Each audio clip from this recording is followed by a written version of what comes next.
चलिए आज इसमें आपका इनऑर्गेनिक में दूसरा टॉपिक जो एस ब्लॉक एलिमेंट होता है वो आपका शुरू करते हैं। बेटा एस ब्लॉक में आपके दो ग्रुप होंगे, एक आपका होगा फर्स्ट डे और दूसरा होगा सेकेंड डे।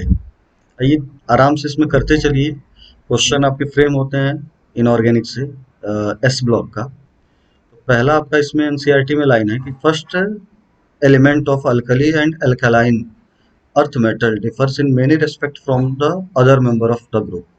बात सही है बेटा। हर ग्रुप का जो पहला एलिमेंट होता है, हर ग्रुप का जो पहला एलिमेंट होता है वो अपने ग्रुप के मेंबर से अलग फिजिकल और केमिकल प्रॉपर्टी शो करता है। जैसे अल्कली मेटल हुआ, तो अल्कली मेटल मतलब पहला ग्रुप, और पहले ग्रुप में बेटा पहला जो एलिमेंट होता है वो लिथियम होता है। वो अपने ग्रुप से अलग प्रॉपर्टी शो करता है। पूछा जाए क्यों, तो आंसर लगाइए कि बेटा लिथियम की साइज बहुत छोटी होती है और आयोनाइजेशन एनर्जी बहुत ज़्यादा होती है। या बेटा दूसरा रीजनिंग हुआ कि लिथियम डायगोनल रिलेशनशिप शो करता है Mg के साथ। ऐसे ही अपने ग्रुप में बेटा एल्कलाइन अर्थ मेटल में बेरिलियम बेरिलियम की साइज बहुत छोटी होती है और उसकी आयोनाइजेशन एनर्जी इलेक्ट्रोनिगेटिविटी बहुत ज़्यादा होती है, जिसके कारण बेरिलियम अपने मेंबर से अलग प्रॉपर्टी शो करता है। ठीक, तो ये आपका एक पॉइंट हुआ है इसमें। अगला अब इसमें पहले ये आप देख लीजिए क्या है, फिर उसके बाद हम एक्सप्लेन करते चल रहे हैं। S block of elements of the periodic table are those in which last electron enters the outermost s orbital, as the s orbital can accommodate only two electrons. Two groups, first and second, belong to the s block of periodic table. ठीक, group first of the periodic table consists of element lithium, sodium, potassium, rubidium, cesium and francesium. They are collectively known as alkali metal. Group one, इसको बेटा alkali metal कहा जाता है। अगला, they are so called because they form hydroxide on reaction with water which are strong alkaline in nature. अगला आपका point है elements of group second include beryllium, magnesium, calcium, strontium, barium and radium. These elements with the exception of beryllium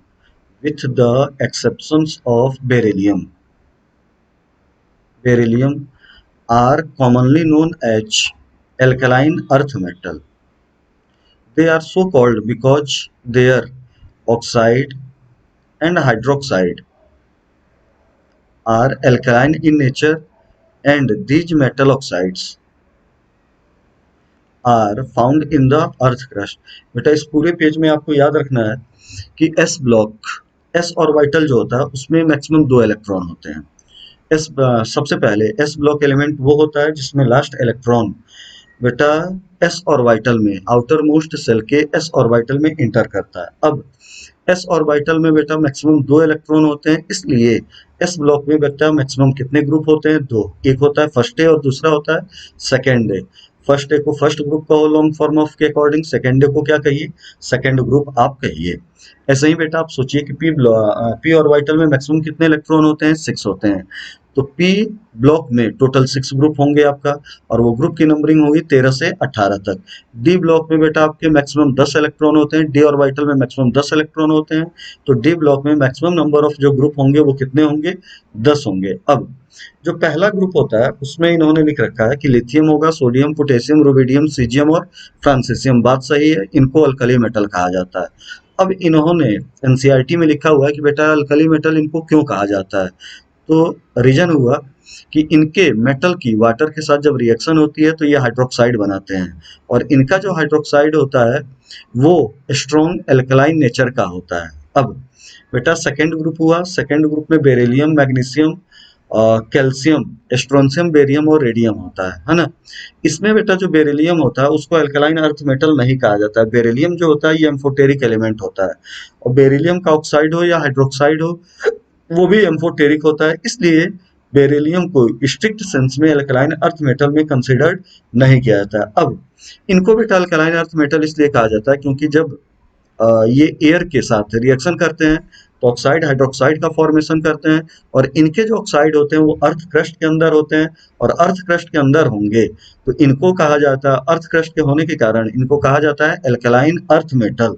तो यहाँ पे बेटा दो चीज आपको ध्यान रखना है कि ये देखिए फर्स्ट ग्रुप हुआ, तो फर्स्ट ग्रुप में आपका सबसे पहले लिथियम हाइड्रोक्साइड हुआ, ये आपका बेटा वीक बेस होता है, ये आपका वीक बेस होता है। अदर जो होंगे और सब others are others are are others are strong base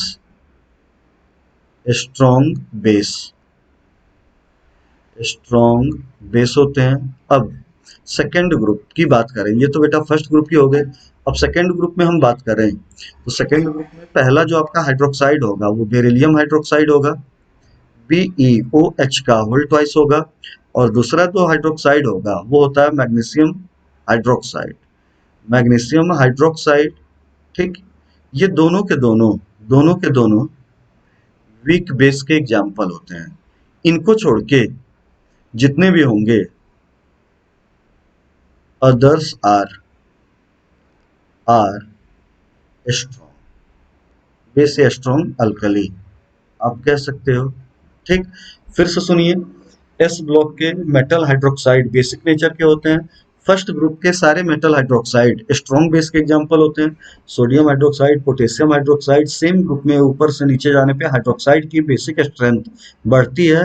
सारे बेटा स्ट्रॉन्ग बेस होते हैं एक्सेप्ट लिथियम हाइड्रोक्साइड जो वीक बेस होता है। अब सेकेंड ग्रुप की बात करें तो ऊपर से नीचे जाओ तो बेसिक स्ट्रेंथ बढ़ती है, सारे स्ट्रॉन्ग बेस होता है एक्सेप्ट बेरिलियम हाइड्रोक्साइड और magnesium hydroxide.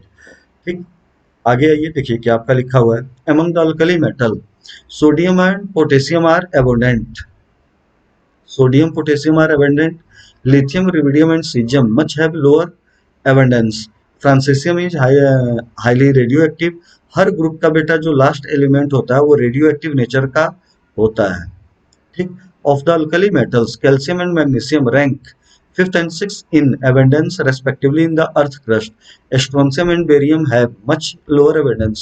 Beryllium is rare and radium is rarest of all comprising only 10 की पावर -10। ये बेटा पूरा का पूरा पेज कोई बहुत ज्यादा इसमें मैटर नहीं है कि जो नीट एग्जाम में पूछा जाए। एक चीज देखिए, अर्थ क्रस्ट में जो बेटा सबसे ज्यादा एलिमेंट मैक्सिमम एबंडेंस होता है वो ऑक्सीजन होता है, ऑक्सीजन से लेस एबंडेंट होता है सिलिकॉन, सिलिकॉन से लेस एबंडेंट होता है एल्युमिनियम, एल्युमिनियम से कम होता है आयरन, और आयरन से कम मात्रा में होता है कैल्शियम। बस एनसीईआरटी में कुछ भी लिखा हो आपको ये सीरीज याद रखनी है। अर्थ क्रस्ट में जो टॉप 5 मोस्ट एबंडेंट एलिमेंट होते हैं उनमें सबसे ज्यादा ऑक्सीजन होता है, फिर सिलिकॉन होता है, फिर एल्युमिनियम होता है, फिर आयरन होता है और फिर कैल्शियम होता है। ये आपका बेटा ऑर्डर हुआ percentage abundance, abundance in earth crust, percentage abundance in earth crust, earth crust के अंदर बेटा परसेंटेज एबंडेंस के बेस पे जो टॉप 5 एलिमेंट होते हैं वो हुआ oxygen, silicon, aluminium, iron, calcium. अच्छा, इसमें एक चीज और देखिए, ये ऑक्सीजन जो होता है ये नॉन मेटल हुआ, सिलिकॉन नॉन मेटल होता है, ये आपका बेटा नॉन मेटल हुआ, और ये तीनों जो होते हैं ये मेटेलिक कैरेक्टर के होते हैं, मेटेलिक होते हैं। अब एग्जाम में क्वेश्चन पूछा जाएगा कि अर्थ क्रस्ट में मोस्ट अबंडेंट एलिमेंट पूछे तो oxygen, second most abundant element silicon, third most abundant element aluminium, लेकिन पूछे कि अर्थ क्रस्ट में मोस्ट अबंडेंट मेटल कौन होगा तो आंसर क्या हो गया, aluminium. Second most abundant metal iron, third most abundant metal calcium. अब अगला, the general electronic configuration of s block elements are, noble gas आपका हुआ और NS1 हुआ। ठीक, फर्स्ट एक ग्रुप में बेटा बाहरी सेल में कितने इलेक्ट्रॉन होते हैं, एक होते हैं, है ना। ये अल्कली मेटल का कन्फिगरेशन हुआ, और अल्कलाइन अर्थ मेटल का जो कन्फिगरेशन होता है वो नोबेल गैस NH2 होता है ना। फर्स्ट एक ग्रुप में अल्कली मेटल हुआ, अल्कली मेटल के बाहरी सेल में एक इलेक्ट्रॉन होते हैं S1 होता है, और अल्कलाइन अर्थ मेटल में कितना होता है, H2 होता है। अब नेक्स्ट पेज पे आइए, पहले एक बार पूरा पैरा पढ़ लीजिए, फिर उसके बाद हम इस पेज में क्या क्या है आपका क्या क्या क्वेश्चन बनेगा वो सारी चीजें आपको बताते चल रहे हैं। Lithium and beryllium, the first elements of group first and second, respectively, exhibit some property which are different from those of other members of respected group. बात सही है, हर ग्रुप का बेटा पहला एलिमेंट अपने ग्रुप से अलग प्रॉपर्टी शो करता है. In these anomalous property, they resemble the second element of the following group. Thus, lithium shows similarity to magnesium and beryllium to aluminium in many of their property. ठीक, lithium जो होता है वो किसके साथ property show करता है? Magnesium के साथ, मैग्नीशियम के साथ. और बेरिलियम जो होता है वो किसके साथ शो करता है? एल्यूमिनियम के साथ. ये प्रॉपर्टी शो करता है. This type of diagonal similarity is commonly referred as diagonal relationship. In periodic table, the diagonal relationship is due to similarity in ionic size and similar charge upon radius ratio of the element. Monovalent sodium and potassium ions and divalent magnesium and calcium ions are found in large proportion in biological fluid. जो बेटा monovalent sodium ion होता है, potassium ion होता है, magnesium ion होता है और divalent जो कैल्शियम आयन होता है, बायोलॉजिकल फ्लूइड में ये बेटा बहुत ज्यादा मात्रा में पाए जाते हैं. These ions perform important biological function such as maintenance of ion balance and nerve impulse conduction. अब इस पेज में आइए, तो इस पेज में बस दो चीज आपको ध्यान रखना है. एक बेटा जैसे ये लिथियम हुआ, फर्स्ट ग्रुप का पहला एलिमेंट लिथियम, और सेकेंड ग्रुप का पहला एलिमेंट कौन हुआ? बेरिलियम हुआ. ये आपका बेरिलियम के नीचे बेटा Mg होता है ना. बेरिलियम के नीचे आपका Mg हुआ, और यहाँ पे बोरोन, बोरोन के नीचे यहाँ पे एल्यूमिनियम हुआ. बोरोन के नीचे आपका एल्यूमिनियम, ये आपका हुआ. अब ये लिथियम जो होता है और जो Mg होता है, दोनों की आयनिक रेडियाई सेम होती है, और दोनों का बेटा charge upon radius ratio same होता है. ऐसे ही बेरिलियम और एल्यूमिनियम की बेटा दोनों की आयनिक रेडियाई लगभग सेम होती है, और चार्ज अपॉन रेडियस रेशियो मतलब पोलराइजेशन पावर दोनों का क्या होता है? सेम होता है. और बेटा दोनों की चार्ज अपॉन रेडियस रेशियो और दोनों का पोलराइजेशन पावर मतलब आयनिक रेडियाई सेम होती है, जिसके कारण दोनों की फिजिकल और केमिकल प्रॉपर्टी सेम होती है. और ऐसे रिलेशनशिप का नाम क्या होता है? Diagonal relationship. एक ये क्वेश्चन हुआ. अब अगला क्वेश्चन, बेटा जो बॉडी फ्लूइड होता है, जो टिश्यू फ्लूइड होता है, सबसे ज्यादा मात्रा में सोडियम आयन होता है. कौन ज्यादा होता है कौन कम होता है वो बाद में आएगा, लेकिन टिश्यू फ्लूइड में बेटा मैक्सिमम मात्रा में जो आयन्स होते हैं वो sodium ion, potassium ion, magnesium ion और कैल्शियम आयन. और ये जो होते हैं ये आयन बैलेंस का काम करते हैं और नर्व इम्पल्स कंडक्शन का क्या करते हैं? काम करते हैं. अगला हेडिंग है आपकी group first element alkali metal. मतलब अब दो पार्ट था, अल्कली मेटल और अल्कलाइन अर्थ मेटल. ये पहली आपकी टॉपिक है alkali metal. Alkali metal show regular trends in their physical and chemical property with the increasing atomic number. The atomic physical and chemical property of alkali metals are discuss below. पहला जो property ये discuss करने जा रहे हैं वो देखिए आपका इलेक्ट्रॉनिक कन्फिगरेशन. ढंग से पहले देखिए, all the alkali metals have one balance electron. और बाहरी सेल में बेटा इसके एक इलेक्ट्रॉन है, और आउटर मोस्ट सेल में जितने भी इलेक्ट्रॉन होते हैं एस ब्लॉक में उन्हीं को कहा जाता है balance cell electron outside the noble gas core. यहाँ पे बेटा एक चीज इन्होंने लिखा हुआ है कोर. कोर का मतलब होता है, दो चीजें होती हैं, एक होता है कोर और एक होता है कर्नल. कर्नल जो बेटा आउटर मोस्ट सेल होता है, आउटर मोस्ट सेल होता है, आउटर मोस्ट सेल होता है, इसको कर्नल कहा जाता है. और आउटर मोस्ट सेल को छोड़ के एटम में जितने भी बेटा इनर सेल होते हैं, जितने भी इनर सेल होते हैं और न्यूक्लियस होता है, इसको क्या कहा जाता है? कोर. न्यूक्लियस प्लस जितने भी इनर सेल होंगे उनको कोर कहा जाता है, और आउटर मोस्ट सेल को बेटा क्या कहा जाता है? कर्नल कहा जाता है. और बेटा एस ब्लॉक के बाहरी सेल में, आउटर मोस्ट सेल में, एनएस में जितने इलेक्ट्रॉन होते हैं उन्हीं को वैलेंस इलेक्ट्रॉन कहा जाता है.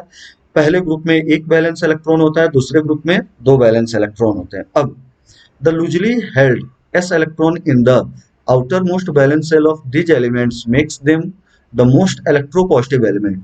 इनके बेटा बाहरी सेल में जो एक इलेक्ट्रॉन होता है वो न्यूक्लियस के द्वारा लूजली हेल्डेड होता है, लूजली बाउंडेड होता है और आसानी से बेटा बाहर निकलता है। और अल्कली मेटल जो होता है वो मोनोवैलेंट कैटायन का क्या करता है, फॉर्मेशन करता है।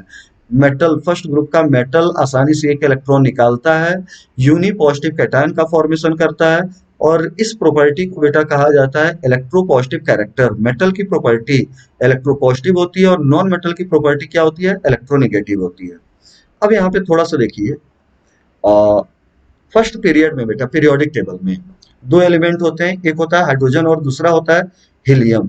ठीक सेकंड पीरियड में आपका लिथियम होता है, तो लिथियम का जो हुआ वो पीरियड नंबर सेकंड हुआ, सोडियम का पीरियड नंबर बेटा थर्ड हुआ, पोटेशियम का पीरियड नंबर फोर्थ फोर्थ हुआ, रुबिडियम का जो पीरियड नंबर हुआ वो आपका फिफ्थ हुआ, सीजियम का जो पीरियड नंबर हुआ वो सिक्स्थ हुआ और फ्रांसिसियम का जो पीरियड नंबर हुआ वो क्या हुआ, सेवन हुआ।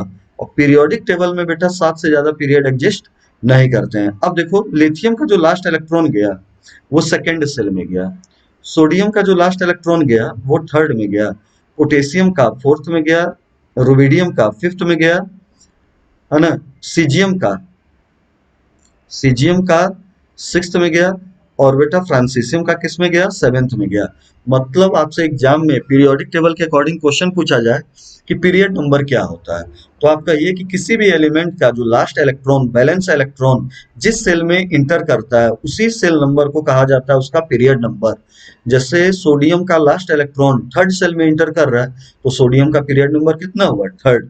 सीजियम का बेटा लास्ट इलेक्ट्रॉन जो है वो सिक्स्थ सेल में इंटर कर रहा है तो सीजियम का पीरियड नंबर कितना हो गया, सिक्स हो गया।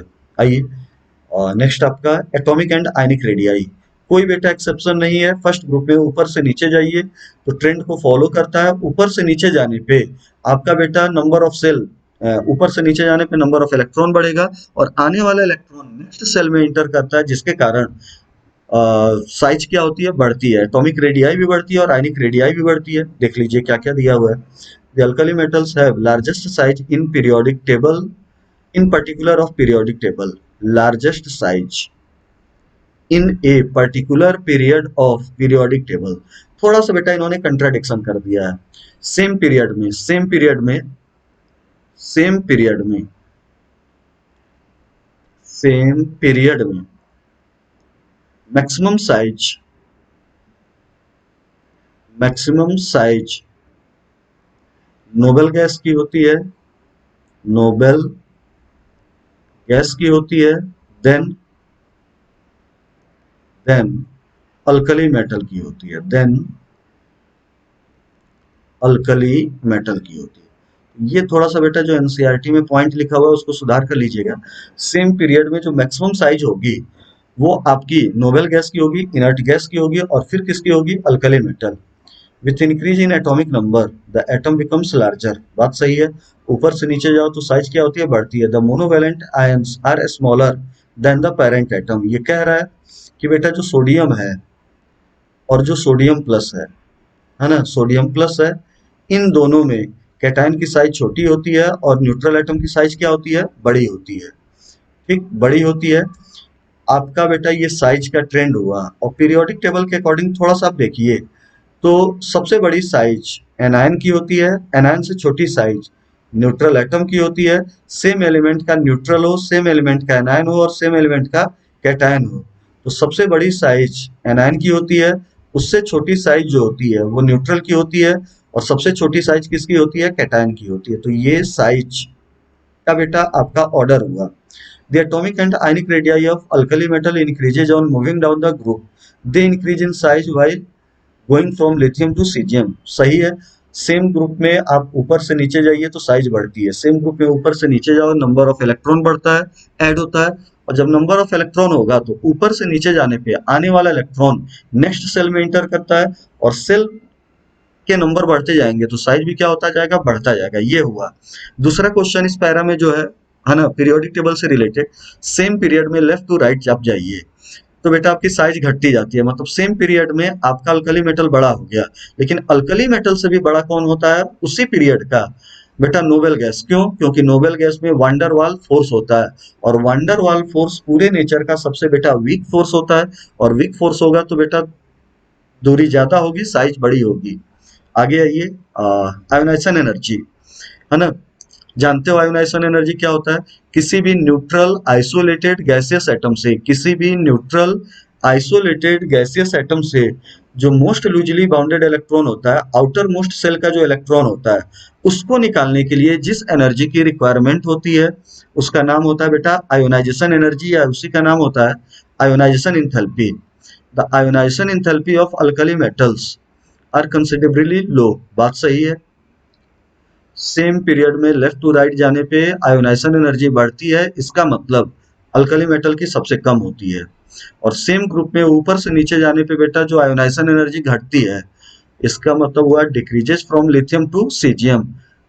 लिथियम की सबसे ज्यादा होगी और सीजियम की आयोनाइजेशन एनर्जी बहुत कम होगी। This is because the effect of increasing size outweighs the nuclear charge. Same group में ऊपर से नीचे जाओ तो साइज भी बढ़ रहा है, साइज भी बढ़ रहा है, और बेटा इफेक्टिव न्यूक्लियर चार्ज भी बढ़ रहा है। लेकिन साइज जो होता है वो डोमिनेंट फैक्टर हो जाता है, effective nuclear charge less dominant factor होता है। इसका मतलब हुआ कि ऊपर से नीचे जाने पे मेनली साइज बढ़ रही है, और साइज बढ़ेगी तो बेटा न्यूक्लियस से आउटर मोस्ट इलेक्ट्रॉन के बीच में दूरी बढ़ेगी, फोर्स ऑफ अट्रैक्शन कम होगा, और फोर्स ऑफ अट्रैक्शन कम होगा तो आयोनाइजेशन एनर्जी भी क्या होगी? कम होगी। देखो बेटा अगला आपका है हाइड्रेशन एनर्जी या हाइड्रेशन इंथैल्पी।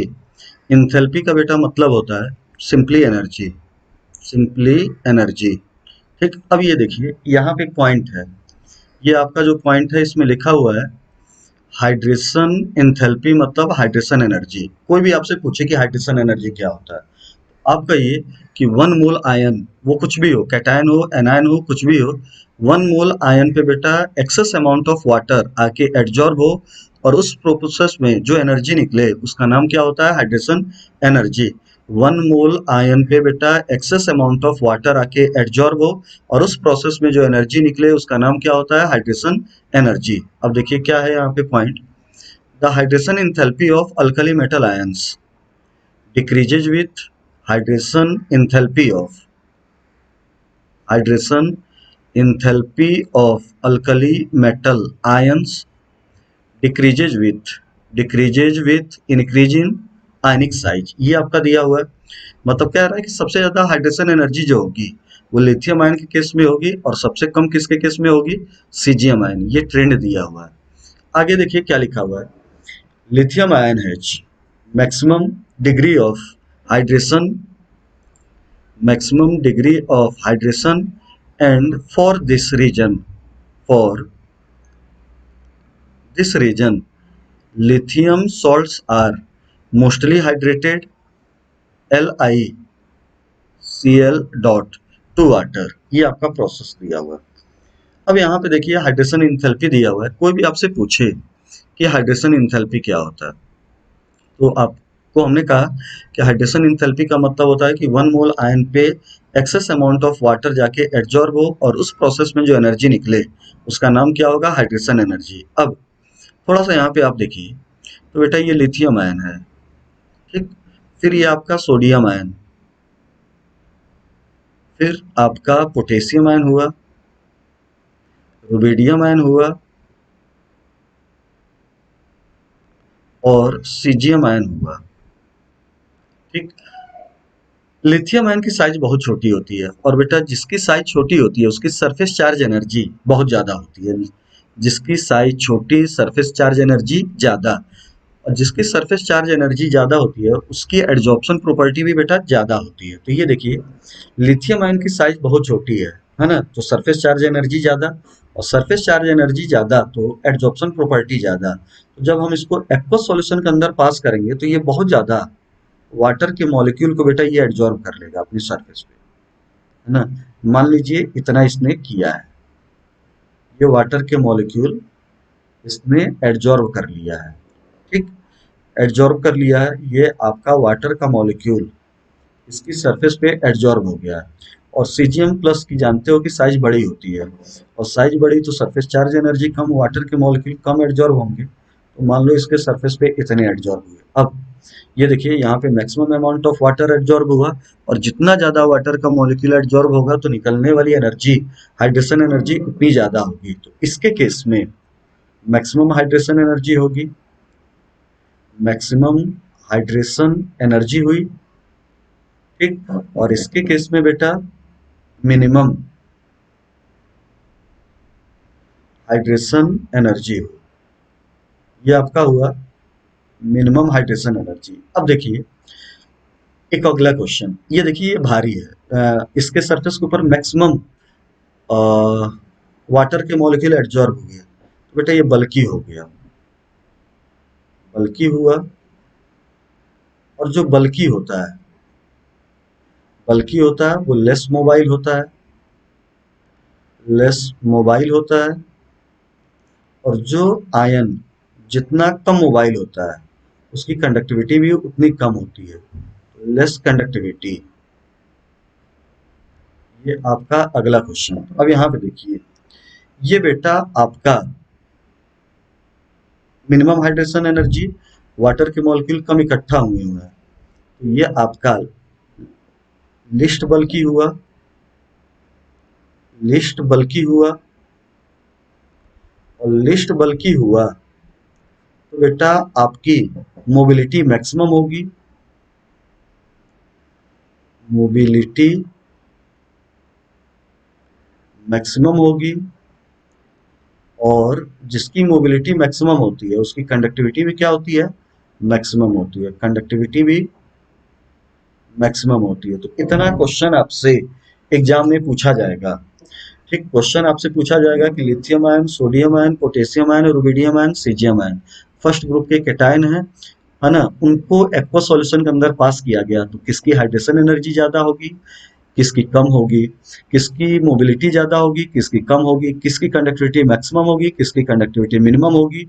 या सेम ग्रुप में ऊपर से बेटा नीचे आने पे हाइड्रेशन एनर्जी का ट्रेंड क्या होगा, मोबिलिटी का ट्रेंड क्या होगा, और कंडक्टिविटी का ट्रेंड क्या होगा। तो ये आपका ट्रेंड है, उसका ऑप्शन क्लियर हो गया आपको कैसे होता है, क्या होता है। अब फिजिकल प्रॉपर्टी पे आप आइए। तो सबसे पहले देखिए, पहली फिजिकल प्रॉपर्टी है all the alkali metals are silvery white, soft and light metals, है ना, because of large size these elements have low density which increases down the group from lithium to cesium. However, potassium is lighter than sodium. The melting point and boiling points of alkali metals are low, indicating melting point and boiling points of alkali metals are low, indicating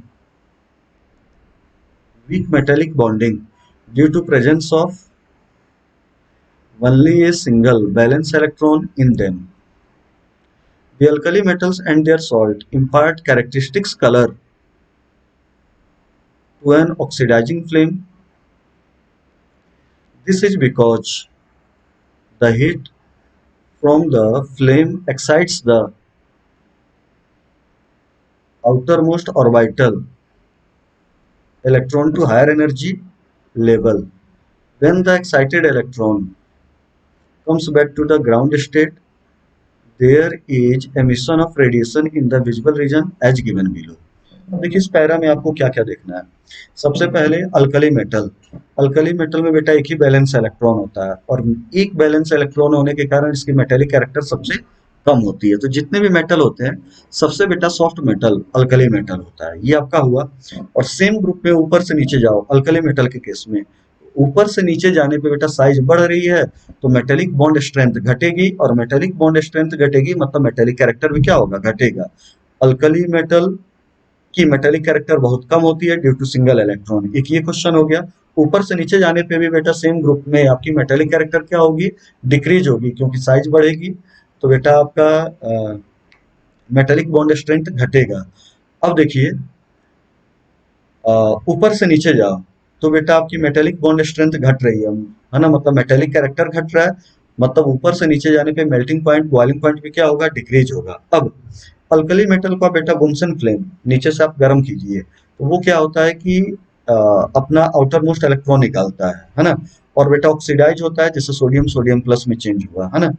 अब ये जो electron होता है वो जो energy को absorb किया होता है उसको लेके बेटा हायर लेवल में जाता है, ऑर्बिट में जाता है, फिर वहां से लौटता है। तो जिस एनर्जी को बेटा एब्जॉर्व किया होता है उसकी कप्लीमेंट्री एनर्जी को विजुअल रीजन में निकालता है, और इसी को कहा जाता है फ्लेम टेस्ट। तो देखिए किसका कौन सा टेस्ट आता है, तो बेटा जो लिथियम होता है उसका क्रिम्सन रेड होता है ना। ये क्वेश्चन पूछा जाता है। सोडियम येलो कलर का देता है टेस्ट, फ्लेम टेस्ट देता है। पोटेशियम वायलेट देता है, रुबिडियम रेड वायलेट देता है, और सीजियम कैसा देता है, ब्लू। और ये सब के सब बेटा जब हीट किए जाते हैं तो ये ऑक्सीडाइज होते हैं, तो इनका जो फ्लेम टेस्ट होता है उसका नेचर ड्यू टू ऑक्सीडेशन ये आपका होता है। अब alkali metals can therefore be detected by respective flame test and can be determined by flame photometry or atomic adsorption. These elements, when irradiated with light energy absorbed may be sufficient to make an atom to lose electron. Next आइए, अब यहाँ पे बेटा कुछ आपका physical chemical property दिया हुआ है। देखिए एटॉमिक नंबर ऊपर से नीचे जाने पे बढ़ता है, इसको बेटा आपको नहीं देखना है। एटॉमिक मास ऊपर से नीचे जाने पे बढ़ता है। इलेक्ट्रॉनिक कॉन्फ़िगरेशन कोई बात नहीं। आयोनाइजेशन एनर्जी ऊपर से नीचे जाने पे घटती है, पीरियोडिक टेबल का ट्रेंड है, कोई एक्सेप्शन नहीं। हाइड्रेशन एनर्जी देखिए ऊपर से नीचे जाने पे हाइड्रेशन एनर्जी घट रही है बेटा, ये माइनस का मतलब होता है, माइनस का मतलब होता है निकल रही है, निकल रही है ना। तो जब लिथियम प्लस पे बेटा वाटर एब्जॉर्ब हो रहा है तो सबसे ज्यादा एनर्जी निकल रही है, और वो एनर्जी कितनी है 506 है ना। तो ऊपर से नीचे जाने पे हाइड्रेशन एनर्जी घट रही है। रेडियस ऊपर से नीचे जाने पे बढ़ेगा, आयनिक रेडियस ऊपर से नीचे जाने पे बढ़ेगा, तो इसके बारे में नहीं सोचना है। अब मेल्टिंग पॉइंट बॉइलिंग पॉइंट, ये क्वेश्चन देखिए। मेल्टिंग पॉइंट ऊपर से नीचे जाने पे घट रहा है, बॉइलिंग पॉइंट ऊपर से नीचे जाने पे घट रहा है ना। सेम ग्रुप अल्कली मेटल में ऊपर से नीचे जाने पे बेटा melting point boiling point decrease हो रहा है। क्यों डिक्रीज हो रहा है, क्योंकि ऊपर से नीचे जाने पे साइज बढ़ी, और साइज बढ़ने के कारण metallic character, metallic bond strength कम होता गया, और metallic bond strength metallic character कम हुई तो मेल्टिंग पॉइंट बॉइलिंग पॉइंट भी मेटल की क्या हुई, कम हुई। अब अगला जो आपका क्वेश्चन है इस पैरा से वो आपका बेटा डेंसिटी का है। सेम ग्रुप में ऊपर से नीचे जाने पे डेंसिटी बढ़ती है, सेम ग्रुप में ऊपर से नीचे जाने पे बेटा डेंसिटी बढ़ती है, लेकिन देखिए एक्सेप्शन क्या आ गया, ये आ गया, ये एग्जाम का क्वेश्चन हो गया।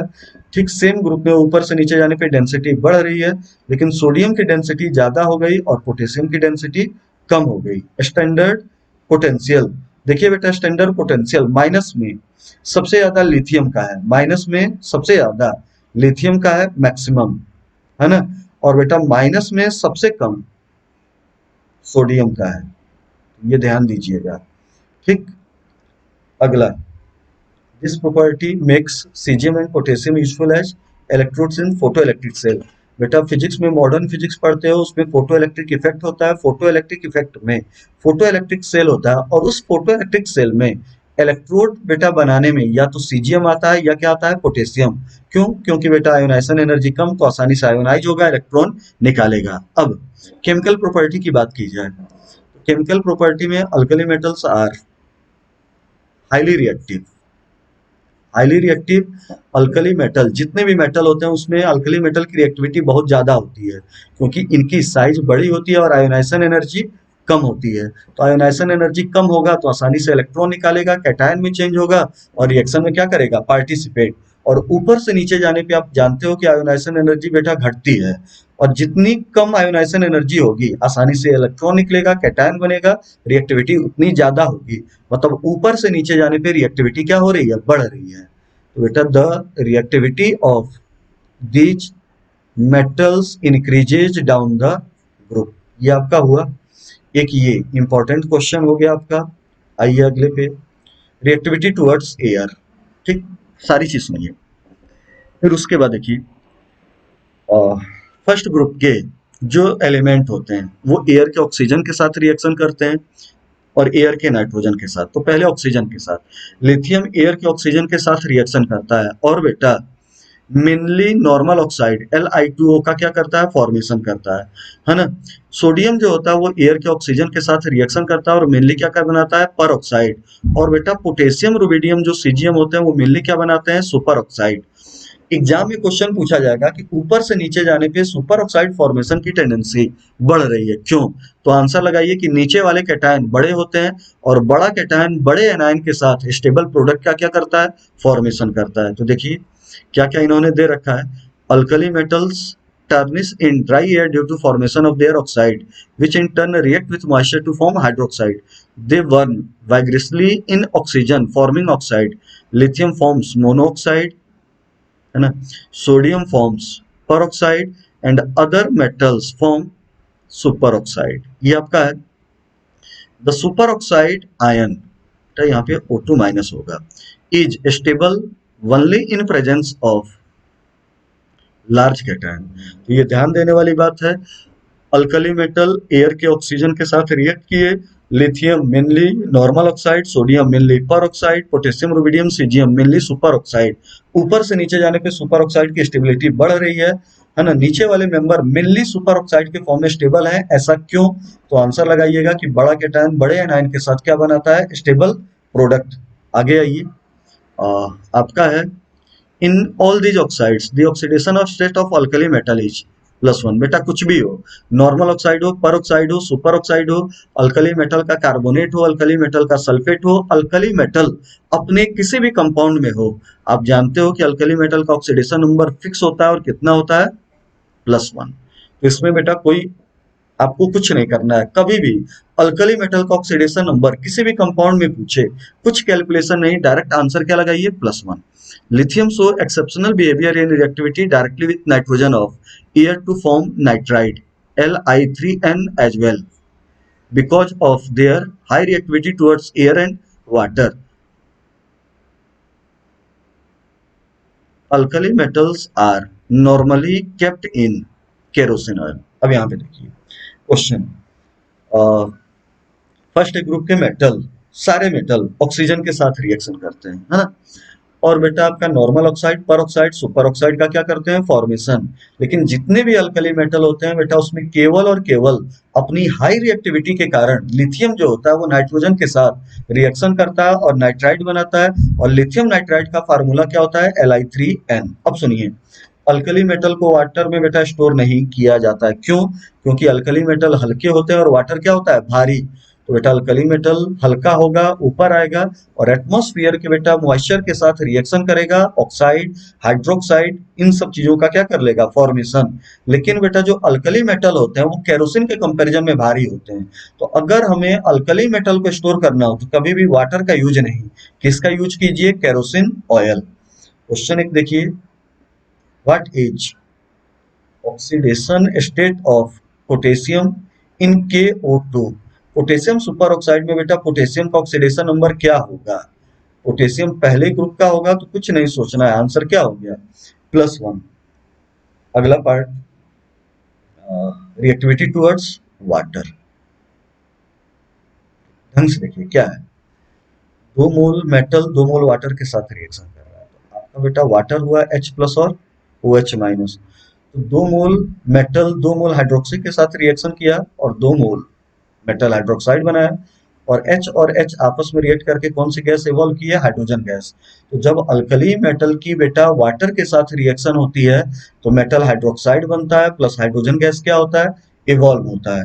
आइए देख लीजिए क्या है, the alkali metals react with water to form hydroxide and dihydrogen.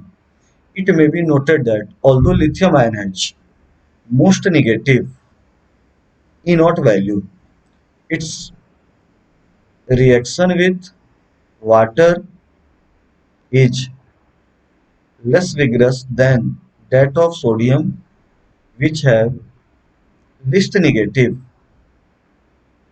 E0 value among all the alkali metals. This behavior of lithium is attributed to its small size and very high hydration energy. Other metals of the group react explosively with water. Other metals of group react explosively with water. They also react with proton donor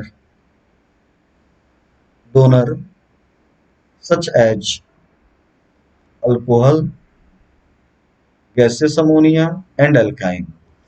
जितने भी बेटा alkali metal होते हैं, ढंग से देखिए इस चीज को सुन लीजिए, वाटर के साथ रिएक्शन करते हैं, मेटल हाइड्रोक्साइड बनाते हैं और हाइड्रोजन गैस इवॉल्व करते हैं। अब ये देखा गया है कि सारे अल्कली मेटल वाटर के साथ बेटा बहुत ज्यादा रिएक्टिविटी शो करते हैं, लेकिन जो लिथियम आयन होता है उसकी वाटर के लिए रिएक्टिविटी बड़ी कम होती है। एग्जाम में पूछा जाए ऐसा क्यों, तो आंसर लगाइए, लिथियम की साइज छोटी होती है और उसकी हाइड्रेशन एनर्जी बहुत ज्यादा होती है, और बहुत ज्यादा हाइड्रेशन एनर्जी होने के कारण वो रिएक्टिविटी बहुत कम शो करता है। और जितने भी अल्कली मेटल होते हैं, लिथियम को एक छोड़ दीजिए, तो सारे के सारे ऐसे कंपाउंड जिसमें बेटा एक्टिव हाइड्रोजन होता है, एसिडिक हाइड्रोजन होता है, जैसे अल्कोहल, अमोनिया और बेटा टर्मिनल एल्काइन के साथ रिएक्ट करते हैं और बेटा हाइड्रोजन गैस को क्या करते हैं, इवॉल्व करते हैं। अगला point, reactivity towards dihydrogen. Dihydrogen के साथ रिएक्टिविटी कैसे होगी? The alkali metal react with dihydrogen at about इतना केल्विन। लिथियम ज्यादा भी कर रहा है, इसका मतलब लिथियम की हाइड्रोजन के लिए रिएक्टिविटी क्या है, कम, to form hydride. All the alkali metal hydrides are ionic solid with high melting point. Ionic solid, ionic solid होते हैं सारे के सारे अल्कली मेटल। ढंग से देखिए, हाइड्रोजन के साथ रिएक्शन करते हैं, मेटल हाइड्राइड बनाते हैं। मेटल हाइड्राइड जो होता है वो आयनिक सॉलिड होता है और बेटा उनकी मेल्टिंग पॉइंट बहुत ज्यादा होती है। अब एक चीज देखिए, जब और सब अल्कली मेटल हाइड्रोजन के साथ रिएक्शन कर रहे हैं तो केवल और केवल इतने टेम्परेचर की रिक्वायरमेंट है, जबकि लिथियम के केस में बेटा इतने ज्यादा टेम्परेचर की रिक्वायरमेंट है। इसका मतलब हुआ कि हाइड्रोजन के लिए रिएक्टिविटी अल्कली मेटल की सबसे कम किसकी होती है, लिथियम, और लिथियम से ज्यादा और सबकी होती है। ठीक, अगला ये रिएक्टिविटी टुवर्ड्स हैलोजन। तो अगर हैलोजन के साथ अल्कली मेटल की हम रिएक्टिविटी की बात करें, तो देखिए इसमें लिखा हुआ है कि the alkali metal readily reacts vigorously with halogen to form ionic halide। और उस आयनिक हैलाइड का फार्मूला क्या होता है, mx। कह रहा है कि जितने भी अल्कली मेटल होते हैं बहुत स्ट्रांगली हैलोजन के साथ रिएक्ट करते हैं और आयनिक हैलाइड का क्या करते हैं, formation. However lithium halides are somewhat covalent, है ना। आप बेटा LiCl, lithium chloride, lithium bromide और लिथियम का आयोडाइड, ये सारे कोवैलेंट होते हैं। ये सारे कोवैलेंट होते हैं। जितने भी लिथियम के हैलाइड होते हैं ये कोवैलेंट होते हैं। लेकिन बेटा जो लिथियम फ्लोराइड होता है, लिथियम फ्लोराइड होता है, ये कोवैलेंट नहीं, कैसा होता है, आयनिक। लिथियम फ्लोराइड जो होता है ये आपका बेटा कैसा होता है, आयनिक होता है। अब it is because of high polarisation capability of lithium ion. Lithium ion की बेटा साइज छोटी होती है, और जिस आयन की कैटायन की साइज जितनी छोटी होती है कोवैलेंट कैरेक्टर उतना ज्यादा होता है। तो बेटा हर जो हैलाइड होता है ना, वो आपका आयनिक नेचर का होता है, लेकिन लिथियम के हैलाइड जो होते हैं वो आपके किस नेचर के होते हैं, कोवैलेंट नेचर के होते हैं। लेकिन लिथियम का जो फ्लोराइड होता है, लिथियम फ्लोराइड, ये बेटा कोवैलेंट नहीं होता है, आयनिक होता है। लिथियम का क्लोराइड, ब्रोमाइड, आयोडाइड, ये बेटा कोवैलेंट होते हैं, लेकिन लिथियम फ्लोराइड कैसा होता है, आयनिक। पूछा जाए लिथियम के जो हैलाइड्स होते हैं वो कोवैलेंट होते हैं, क्यों, तो आंसर लगाइए, लिथियम आयन कैटायन सबसे छोटा होता है, और कैटायन की साइज जितनी छोटी होती है according to Fajan rule polarisation power उतना क्या होता है, ज्यादा होता है। और जितना ज्यादा पोलराइजेशन होगा कोवैलेंट कैरेक्टर उतना ज्यादा होगा। अब अगले पॉइंट पे आइए, the lithium ion is very small in size and high tendency to distort electron cloud around the negative halide ion. जब बेटा कैटायन एनायन एक दूसरे को अप्रोच करते हैं और बॉन्ड का फॉर्मेशन होता है, उस प्रोसेस में कैटायन की साइज जितनी छोटी होती है वो एनायन का जो सिमेट्रिकल चार्ज डिस्ट्रीब्यूशन होता है, नेगेटिव चार्ज जो डिस्ट्रीब्यूट होता है उसको उतना ज्यादा डिस्टॉर्ट करता है, खराब करता है। इसका मतलब हुआ कि बेटा कैटायन की साइज जितनी छोटी होगी वो उतना ज्यादा चार्ज को न्यूट्रलाइज करेगा, पोलराइजेशन करेगा। Since anion with large size can be easily distorted. Among halides, lithium iodide is most covalent in nature. ठीक, बेटा केमिकल बॉन्डिंग का ये पॉइंट है। और उसमें फजान ने कहा था कि कैटायन जितना छोटा हो, जब कैटायन एनायन एक दूसरे को अप्रोच करते हैं तो आयनिक बॉन्ड का बनता है। लेकिन उस प्रोसेस में क्या होता है कि कैटायन और एनायन एक दूसरे को चार्ज को न्यूट्रलाइज करते हैं और कोवैलेंट कैरेक्टर को डेवलप करते हैं। और फजान ने कहा था कि कैटायन जितना छोटा हो और एनायन जितना बड़ा हो, कैटायन जितना छोटा हो और एनायन जितना बड़ा हो, है ना, उतना ज्यादा बेटा चार्ज का न्यूट्रलाइजेशन होता है। और जितना ज्यादा चार्ज का न्यूट्रलाइजेशन होता है कोवैलेंट कैरेक्टर उतना ज्यादा होता है। तो बेटा लिथियम के हैलाइड की बात करें तो लिथियम हैलाइड में lithium fluoride, chloride, bromide, iodide में आयोडाइड एनायन सबसे बड़ा है। तो उसी के केस में बेटा सबसे ज्यादा न्यूट्रलाइजेशन होगा, पोलराइजेशन होगा, कोवैलेंट कैरेक्टर मैक्सिमम होगा। और यही पॉइंट इन्होंने एक्सप्लेन किया हुआ है। अब अगला रिड्यूसिंग नेचर। तो रिड्यूसिंग नेचर के बारे में देखिए, the alkali metals are strong reducing agent. बात सही है। और पहले ही हम आपको बता चुके हैं कि ये इलेक्ट्रोकेमिस्ट्री से पॉइंट आता है।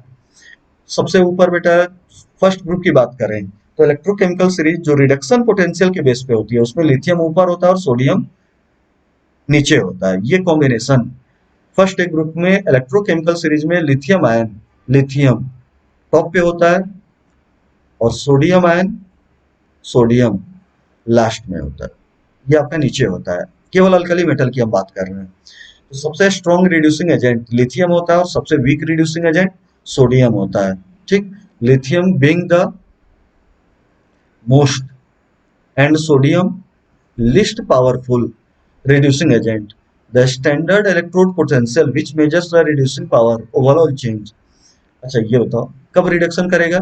जब वो कौन रिड्यूसिंग एजेंट होगा? जो खुद ऑक्सीडाइज होगा, है ना। और खुद ऑक्सीडाइज होगा तो बेटा कभी भी ऑक्सीडाइजेशन जो होता है, जो इलेक्ट्रॉन निकलता है, ऑक्सीडेशन होता है, वो सॉलिड और लिक्विड फेज में नहीं होता है। किस फेज में होता है? गैसियस। तो देखिए सबसे पहले आपका सॉलिड मेटल था, सॉलिड मेटल को गैसियस मेटल में चेंज करने के लिए एनर्जी दी गई और उस एनर्जी का नाम क्या हुआ? Sublimation energy. तो ये इन्वॉल्व होता है ना, रिडक्शन पोटेंशियल में, रिडक्शन पावर में। दूसरा आपका हुआ कि ये जो गैस है अब उसके जो बाहरी सेल में मोस्ट लूजली बाउंडेड इलेक्ट्रॉन है उसको निकालना है। तो बेटा ये जो एनर्जी लगेगी उस एनर्जी का नाम क्या हुआ? Ionisation energy. तो दूसरा ये पॉइंट हुआ। अब इस बेटा मेटल कैटायन पे आपका वाटर एडजॉर्ब होगा तो M प्लस एक्वस बनेगा और जो एनर्जी लगी निकली उसका नाम क्या हुआ? Hydration enthalpy with the small size of ion. Lithium has highest hydration enthalpy which accounts for its high negative reduction value and its high reducing power।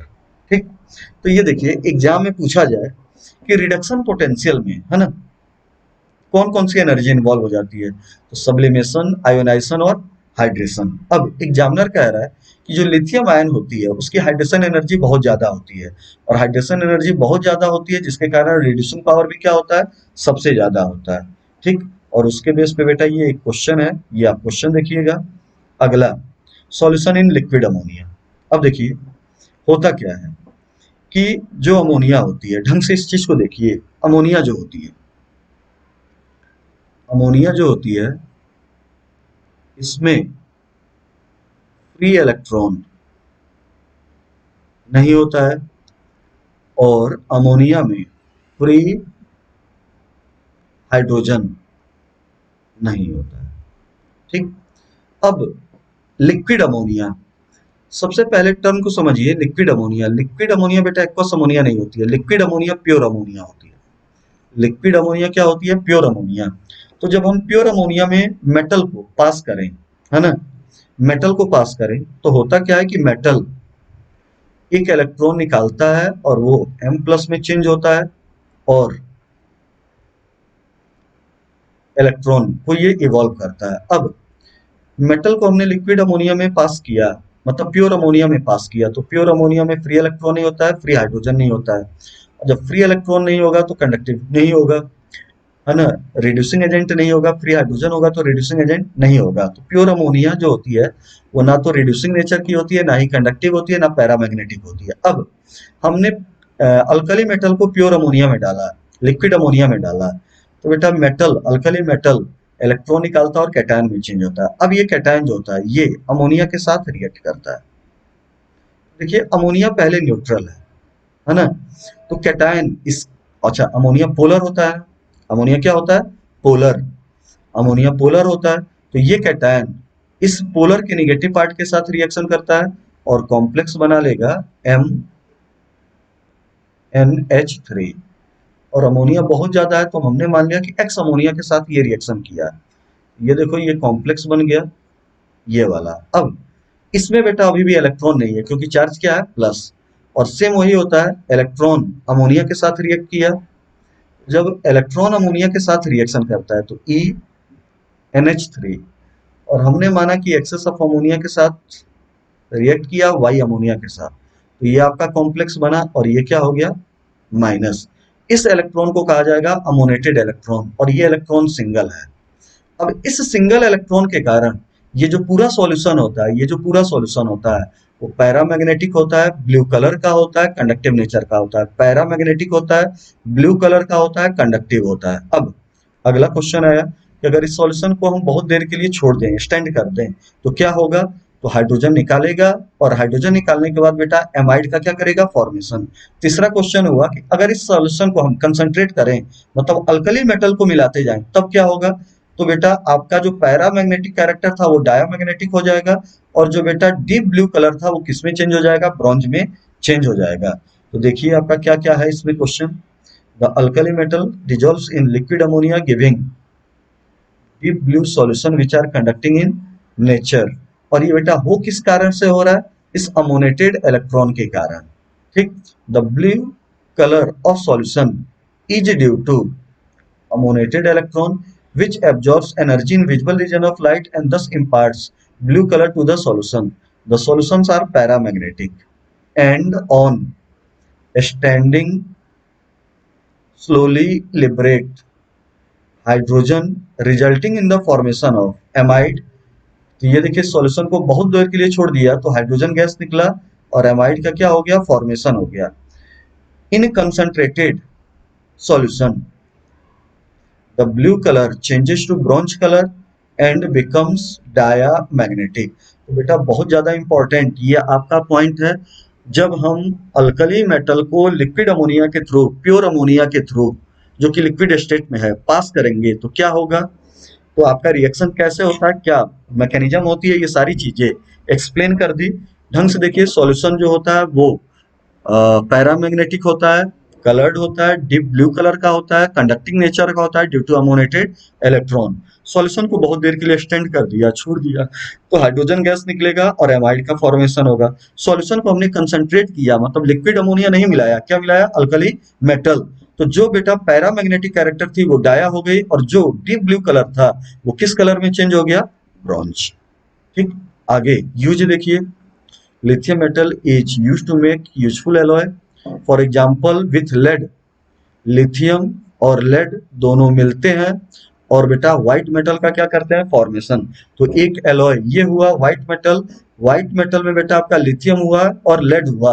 और याद रखिए एलॉय में, व्हाइट मेटल में लिथियम और लेड होता है और दोनों का ऑक्सीडेशन नंबर 0। किसी भी एलॉय में कंस्टिट्यूएंट जो कंपोजिशन होता है उनके ऑक्सीडेशन नंबर 0 होते हैं। ठीक, lead to make white metal, bearing force motor engine, इसका यूज होता है बियरिंग, जो मोटर इंजन में बियरिंग होती है उनका बनाने में, with aluminium to make aircraft part. Aluminium के साथ लिथियम जब मिलता है तो बेटा एयरक्राफ्ट पार्ट फॉर्मेशन में आता है, या मैग्नीशियम के साथ मिलता है तो एयरक्राफ्ट पार्ट बनता है। It is use in thermonuclear reaction. Lithium is also use to make electrochemical cell, ये छोड़िए। Sodium is use to make sodium lead alloy needed to make lead tetraethyl and lead tetramethyl। These organolead compounds are earlier used as anti-knocking additives to petrol, but nowadays vehicles are used lead-free petrol। Liquid sodium metal is used as a coolant। Liquid sodium metal is used as coolant in fast breeder nuclear reactor। Potassium has vital role in biological system. Potassium chloride is used fertilizer. Potassium hydroxide is used in manufacture of soft soap. Potassium hydroxide is used in the manufacture of soft soap. ये आपका हुआ. It is also used as excellent absorbent. Carbon dioxide, caesium use in devising photo electric cell. तो ये देखिए इसमें जो alkali metal है उनका यूज दिया हुआ है. तो सबसे पहला यूज अल्कली मेटल लेड के साथ मिलता है और व्हाइट मेटल का क्या करता है, फॉर्मेशन. और ये जो बेटा व्हाइट मेटल होता है इसका यूज होता है मोटर इंजन की बियरिंग बनाने में. दूसरा आपका यूज लिथियम एल्युमिनियम के साथ या मैग्नीशियम के साथ मिलता है और बेटा एयरक्राफ्ट पार्ट बनाने के काम में आता है. पहले बेटा जो आपकी पेट्रोल होती थी उसमें लेड मिक्स होता था, उसको हटाने के लिए एंटी नॉक नॉक को हटाने के लिए anti knocking agent sodium lead alloy जैसे लेड टेट्राएथाइल या लेड टेट्रामेथाइल इसका यूज होता था. लिक्विड सोडियम का यूज होता है as a coolant in fast breeder nuclear reactor. Sodium hydroxide जो होती है वो सॉफ्ट सोप बनाने में यूज होती है ना. और बेटा कार्बन डाइऑक्साइड को एब्जॉर्ब करना हो तो कार्बन डाइऑक्साइड एसिड हुआ एब्जॉर्ब करने के लिए बेस पोटेशियम हाइड्रोक्साइड उसका यूज हुआ. और सीजियम अभी था और पोटेशियम यूज होता है फोटो इलेक्ट्रिक सेल में इलेक्ट्रोड बनाने में. आगे आइए, अब ये बेटा आपकी दूसरी प्रॉपर्टी हो गई. अगला पार्ट आपका अगले लेक्चर में होगा. तो यहाँ तक आप ढंग से देखिए, एक लेक्चर का और आपका अल्कली मेटल है, फिर उसके बाद बेटा आपका 2 लेक्चर का एल्कलाइन अर्थ मेटल पूरा का पूरा समाप्त हो जाएगा. जितनी भी बेटा इसमें अल्कली मेटल हो एल्कलाइन अर्थ मेटल हो जितनी भी केमिकल प्रॉपर्टी हैं उनको बेटा आप ढंग से क्लियर कट रखिए. एग्जाम पॉइंट से बहुत इंपॉर्टेंट होता है. Thank you.